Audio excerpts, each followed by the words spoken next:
Check-ins log, day 2 and day 3. I have now arrived in Rishikesh, India. Finally got to my destination. It was quite the long journey.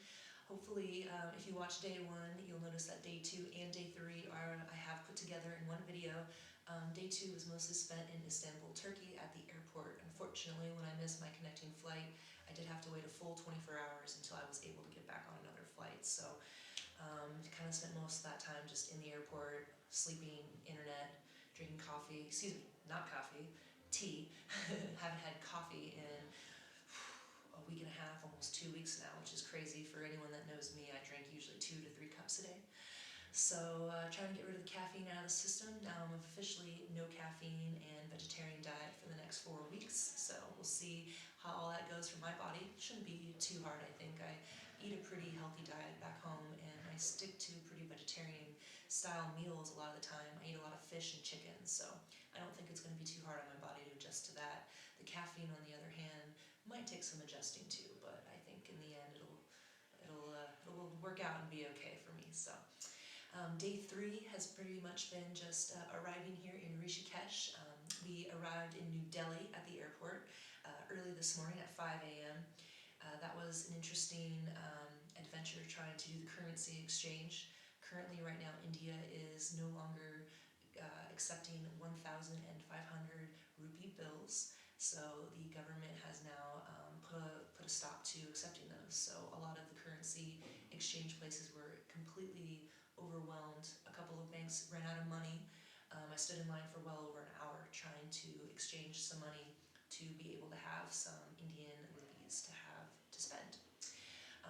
AYM, the Associations in Yoga and Meditation, the yoga school that I am currently attending, did pick me up at the airport. It was very convenient and nice, and they escorted me to the car, which took me all the way from New Delhi to Rishikesh, and that was a good 6-hour plus adventure.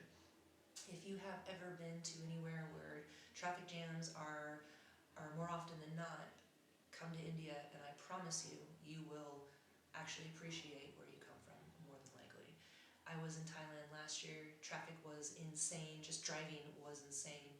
On scooters in Chiang Mai, it was a little hairy in some places. I definitely would say India has it beat, hands down. The scooter driving here is insane. I don't think I would want to get on a scooter here. I'm not sure if I would want to. Maybe in some of the smaller towns, but not going far distances for sure. I owe it to my driver for getting us here safely, although he was slightly haphazardous, but I think that was more because he's so used to the roads and it felt a little insane to me. So we arrived here. Another girl was in the car with me. She's from England, also doing the 200-hour yoga training with me. And this so far has been a great experience. Arriving at the school was very warm and welcoming. It feels very peaceful here. The town itself I have not been able to explore yet, but I will hopefully tomorrow and over the next few weeks. So I'll have some videos on that, so stay tuned. And the food has been great too. I've had lunch and dinner so far, mostly rice with naan and some type of curry with vegetables, some spicy, some mild, some with tofu. So far so good, so everything is great. And yeah, stay tuned for more. Thanks for watching.